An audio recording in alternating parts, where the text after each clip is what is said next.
Melbourne is eating people alive. Right now, hundreds of children with school bags are sleeping in emergency beds across this city. Not because their parents do not work, because the rent ate everything else. 1 in 6 households is struggling to pay an electricity bill. Electricity prices surged by more than 30% over the year to January 2026. 600 commuters were trapped on 2 trains for up to 2 hours in 30-degree heat. A single person now needs thousands of dollars a month just to cover the basics. That is your 4th most livable city in the world. The lie is the gap between the ranking and the ruin. Stay until the end. We are exposing the machine and giving you the moves to survive it. Number 1, the electricity bill that doubled without a single warning. Most Melburnians who opened their first power bill in February 2026 felt like they had been punched in the stomach. Not because prices had gone up a little, because prices had gone up an enormous amount, and nobody had clearly explained why. Here is the mechanism. For roughly the past 2 years, the federal government had been applying quarterly energy credits to household bills, effectively masking the real cost of electricity in this country. On January the 1st, 2026, that program ended, and in February 2026, for the first time in 2 years, Australian households received a bill that reflected actual electricity prices without any credit buffer applied. The result? Australian Bureau of Statistics data confirmed electricity prices rose 32.2% in the 12 months to January 2026. Canstar reported in early 2026 that 1 in 6 households was struggling to pay. 1 in 6. That is not a statistic from a struggling economy. That is a statistic from one of the world's most livable cities. Think about what a bill shock of this magnitude actually feels like in a real house. You have already cut back on eating out. You have already cancelled the streaming services you do not use. You have already moved your grocery shop to Aldi. And then the power bill arrives, and it is $75 higher than the last one. Not because you used more power, but because the government stopped hiding the real number from you. Mental health groups have been warning that rising living costs and financial strain are putting more Australians under severe pressure. Economic pressure is the polished language for what is actually happening in Melbourne kitchens and living rooms right now. And this is only number 1. Wait until you hear what is happening to renters. Number 2, the rental market that punishes the people who need it most. Most people assume Melbourne is the affordable option in Australia, and compared to Sydney, where median rent has now reached around $750 per week, Melbourne does look more forgiving on the surface. The median rent in Melbourne currently sits at around $580 per week, but here is what that headline number hides. Even where annual rent growth has cooled from earlier peaks, affordability in Melbourne remains brutal because incomes have not kept pace. And according to the Victorian government's own rental data from late 2025, metropolitan Melbourne median weekly rent still rose in that period, adding more pressure to households that were already stretched. That does not sound like much until you scale it up. $10 a week is $520 a year. On top of a rent you are already struggling to pay. But the real damage is not just the numbers. The real damage is what happens when the rent goes up and your income does not.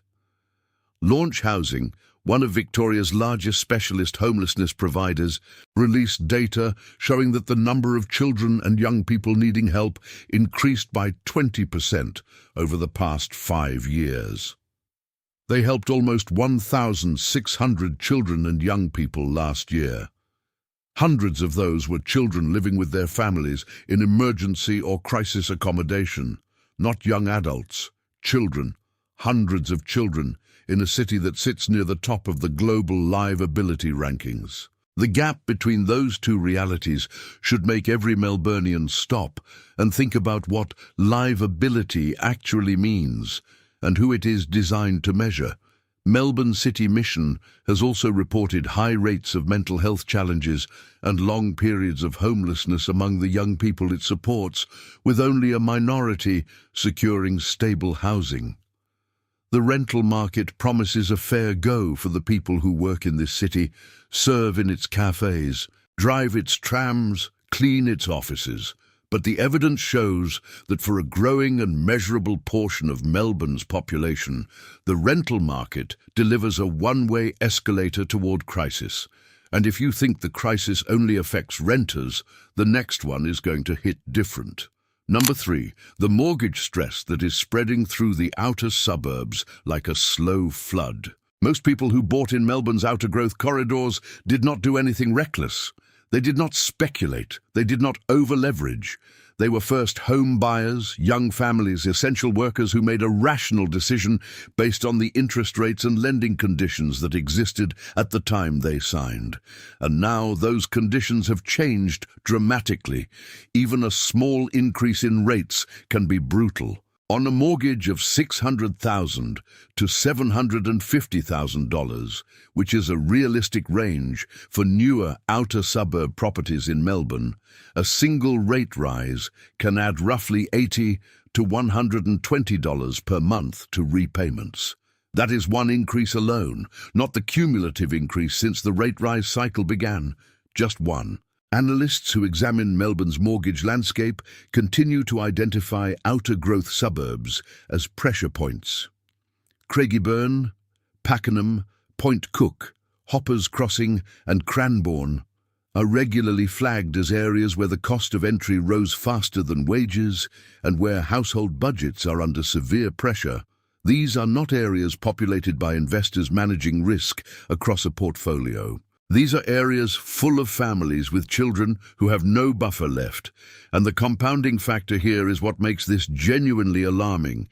It is not just the mortgage, it is the mortgage on top of the electricity bill, on top of the grocery bill, on top of the petrol, all of which are rising simultaneously. All of that lands on the same kitchen table. And for households in mortgage stress with no buffer, every single one of those increases is a genuine threat to stability. Mental health organizations have made clear in 2026 that financial stress and mental health are closely linked, and that as living costs and interest rates rise, many people across Australia are feeling the strain in ways that directly affect their mental well-being. That is not an abstract observation. That is what the data looks like in the real world. That is what happens when the mortgage goes up, the power bill goes up, the grocery bill goes up, and the wage does not. The mortgage market promises that buying a home in Melbourne's growth suburbs is the pathway to stability and a better life. But the evidence shows that for a growing number of families in places like Craigieburn, Pakenham, and Point Cook, what was once a pathway to security has become the mechanism of their financial stress. But now we get to the part that should make you genuinely angry. Number 4, the traffic and public transport system that is failing Melburnians right now in real time, in documented and publicly reported ways. Most commuters in Melbourne have accepted that the city has traffic. Every big city has traffic. You expect some delays, you build in some extra time, you make peace with it. But what the TomTom Traffic Index published in early 2026 shows is something harder to make peace with. Melbourne remains one of the most gridlocked cities in Australia. That means drivers in Melbourne spend an enormous portion of their commuting time sitting in congestion that is not just frustrating. It is measurably eating their time, their fuel budget, and their quality of life every single day. The Eastern Freeway and Hoddle Street corridor, the main artery for commuters from Melbourne's northeastern suburbs, including Heidelberg, Kew, and Doncaster, regularly generates major delays in the morning peak. And the Grattan Institute has noted that the length of those delays can vary greatly from day to day, which means planning is nearly impossible. So you cannot plan around it. You just absorb it. And if you thought switching to public transport was the answer, here is what actually happened in 2026. In February, passengers on 2 trains on the Cranbourne and East Pakenham lines were stranded during the evening peak after an overhead wire fault near Armadale. 600 passengers were stuck in 30-degree heat for up to 2 hours. Trains had no air conditioning. People had to be evacuated along the tracks. The Premier apologised. The Chief Executive of Metro Trains apologised. Investigations were announced. And then, in April, hundreds of V/Line Geelong commuters were left stranded after a rail equipment fault caused havoc on the line.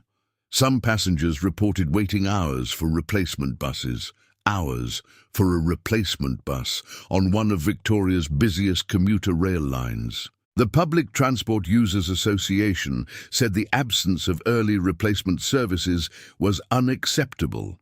That is mild language for what thousands of commuters experienced that night. And when major network changes rolled out in early 2026, the system buckled.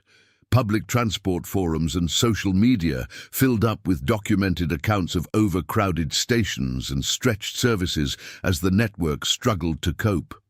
The public transport system promises efficient, safe, and reliable movement through the city for the hundreds of thousands of people who depend on it every day. But the documented reality shows a system under pressure, failing at critical moments, and leaving commuters with a choice between a gridlocked road or a train that might trap them in 30-degree heat. And if you think the infrastructure failures are frustrating, the next item is going to disturb you more. Number 5, the crime surge that is quietly reshaping how people move through Melbourne. Most Melburnians assume crime is a problem in other cities, in more chaotic places. Melbourne is civilised. Melbourne has good policing. Melbourne is safe. The Crime Statistics Agency data tells a more complicated story. In the 12 months to June 30th, 2025, there were more than 483,000 criminal incidents recorded in Victoria. That was the highest number on record. Victoria's crime rate also rose sharply over the same period. That is not a modest increase. That is a state moving in the wrong direction. The Crime Statistics Agency's own commentary has pointed to theft as a major driver of the increase, with theft-related offending hitting record highs. This matters not just as a safety issue, but as a financial and emotional one. When your suburb starts recording high burglary numbers, your home insurance premium rises. When small businesses in your street get hit repeatedly, some of them close. When people stop feeling safe walking home at night, they change their behavior, they stop going out, they spend more on transport, they add security cameras and locks and reinforced doors, all of which costs money that is already stretched thin. The city's official narrative promises that Melbourne is one of the safer large cities in the world, and compared to some international benchmarks, that may be technically accurate. But for the families in Brimbank, Darebin, Maribyrnong and Melton who are watching crime figures climb in their specific neighbourhoods, that macro comparison does very little for the anxiety that comes with hearing about another car being broken into down the street. Number 6. The hospitality and small business collapse that is quietly changing what Melbourne even looks like. One of the most distinctly Melbourne things about Melbourne is its food culture. Its independent cafes, its laneway bars, its neighbourhood restaurants that have been there for 10 or 20 years. That culture is under real and documented threat right now. According to the Chief Executive of Restaurant and Catering Australia, approximately 10.9% of hospitality businesses closed in the past year. That is about 1 in 9. 1 in 9. And earlier in 2026, long-established Melbourne businesses with decades behind them were still announcing closures. The mechanism behind this collapse is the same one pressing on households. Energy costs up sharply, food input costs up, insurance up, wage costs up, and consumer spending tightening, because the same households that would normally eat out twice a week are cutting back to once a fortnight. The Australian Broadcasting Corporation reported in June 2026 that the hospitality sector is grappling with unprecedented cost increases, with many businesses being forced to close.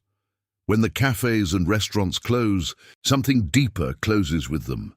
The street loses its character, the suburb loses its identity, and the small business owners who built those places, often decades of their lives poured into them, lose more than a business. The hospitality sector promises Melbourne's world-famous food culture will always be there. But the data reveals that culture is being eaten alive by costs that are growing faster than any cafe owner can price their menu to absorb. Number 7. The grocery bill that looks normal until you actually do the maths.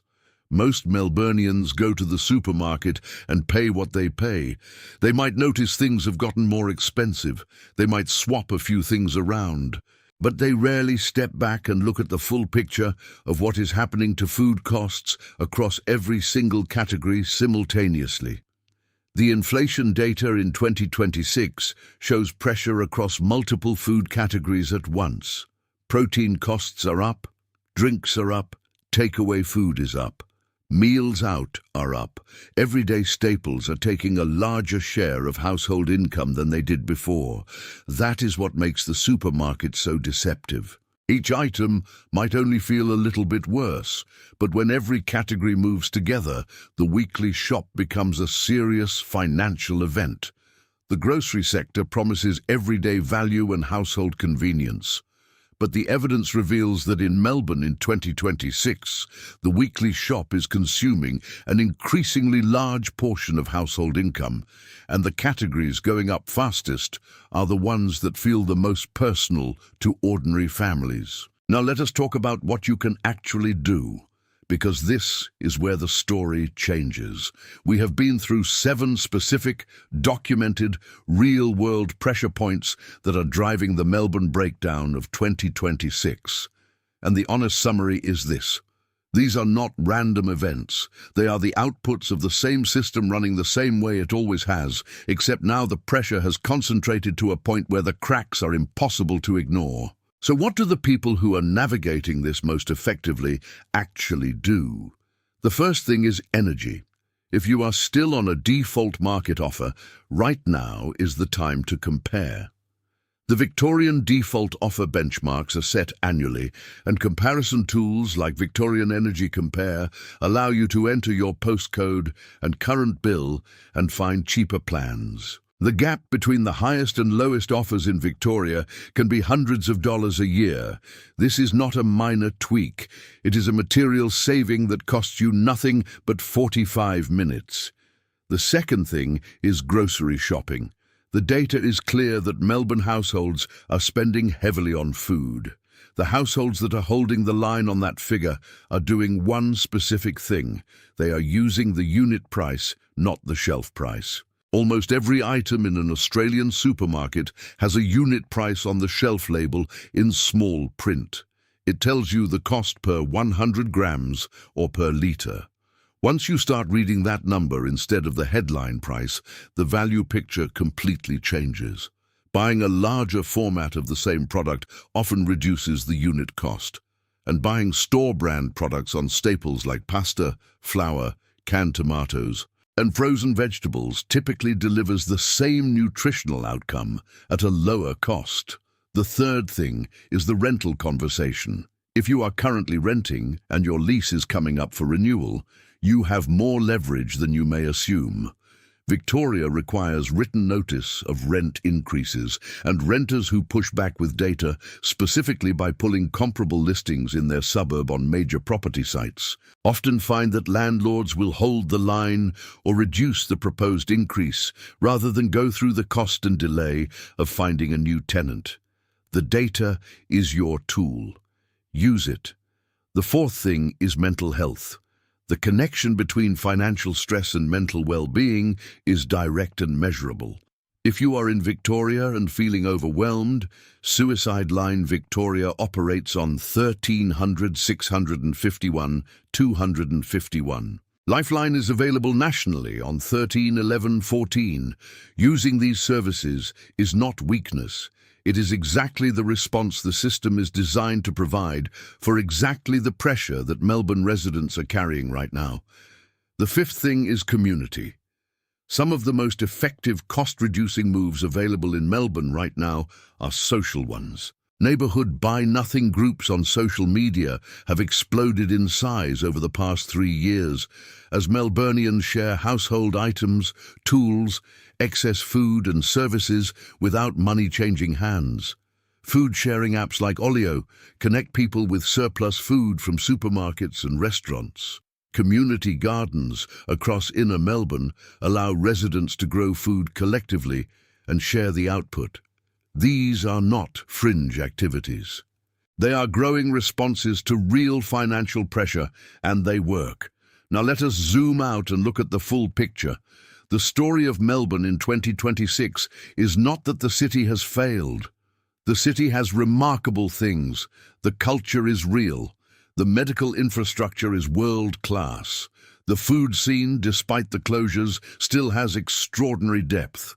The story is that the gap between the brand and the lived experience has become too wide to ignore. When a city ranks fourth in the world for livability and simultaneously has 1 in 6 households struggling to pay an electricity bill, when it wins awards for quality of life and simultaneously sees crime hit record highs, when it is photographed for glossy spreads about cafe culture while roughly 1 in 9 hospitality businesses closed in the past year, something is misaligned. And the misalignment sits in who gets counted, who gets measured, and whose story gets told. The livability indices measure things like economic stability, healthcare access, and infrastructure. They do not measure the specific experience of a young family in Pakenham whose mortgage repayment just went up again and whose electricity bill arrived at a much higher level than last year's. They do not measure the emotional weight of watching a cafe you love close down. They do not measure the slow, grinding anxiety of knowing you are 1 bad month away from real trouble. But you can measure it. You measure it every time you open a bill. You measure it every time you do the maths at the end of the week and realize the numbers do not add up the way they used to. You measure it in the conversations you have with your neighbors, your workmates, your family members who are all navigating the same system and all quietly asking the same question. Was Melbourne always like this? The answer is no. It was not. The convergence of these specific pressures, the electricity shock, the rental strain, the mortgage stress, the infrastructure failures, the crime surge, the small business closures, and the food cost escalation, all hitting simultaneously in the same city, in the same year, is something new. And the simple rule for navigating it is this: do not trust the brand, trust the data on your own bill. The gap between what this city is sold as and what it actually costs to live in is real, it is documented, and the people who are managing best are the ones who stopped believing the headline and started reading the fine print. You are smarter than the packaging. You always were. The packaging just got very, very good.